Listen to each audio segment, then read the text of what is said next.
बारगाह हज़रत यूसुफ़ बंदरवार रहमतुल्लाह अलैह के मकान पर यहाँ पर हाजिर हुए हैं।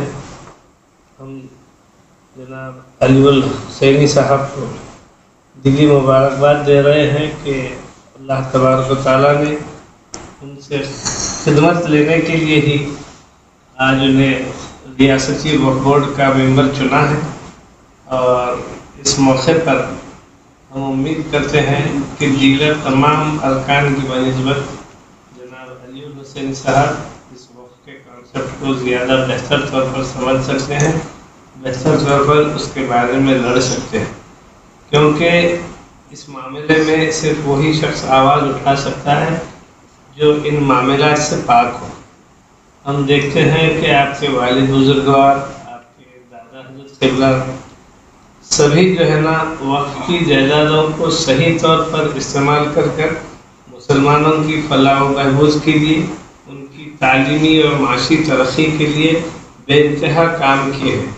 सिर्फ गुलबर्गा ही एक ऐसी मिसाल है सारे हिंदुस्तान में कि यहाँ पर जो वक्फ प्रॉपर्टीज़ थी उसका सही इस्तेमाल हो रहा है। और मैं उम्मीद करता हूँ कि वक्फ के इस मौक़िफ़ को समझते हुए मोहतरम अलीउल हुसैनी साहब क़िबला इसका भरपूर दिफा करेंगे और कौम और मिल्लत के लिए जो है ना बहुत ही नुमायाँ और भलाई का काम करेंगे। हमारी दुआ है कि अल्लाह तबारक व तआला इनको इल्म नाफ़े अता फरमाए और कौम और मिल्लत का बेहतरीन इनसे काम ले।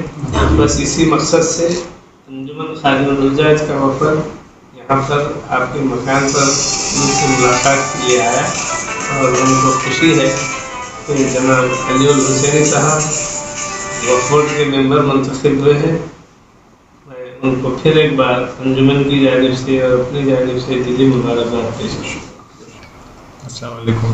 आज अंजुमन खादिमीन हुज्जाज की तरफ से नुमाइंदे पूरे मौजूद हैं यहाँ पर। हज़रात का मैं बेहद दिल से शुक्रिया अदा करता हूँ, आपने मुबारकबादी पेश की है और यहाँ हाजिर हुए हैं। मैं आप सबका बेहद शुक्रिया अदा करता हूँ और आपसे गुजारिश करता हूँ कि दुआ फरमाएं। अल्लाह ताला ने मुझे जिस मकसद से चुना है औक़ाफ़ के इदारे में, तो मैं चाहता हूँ आप सब दुआ कीजिए कि मैं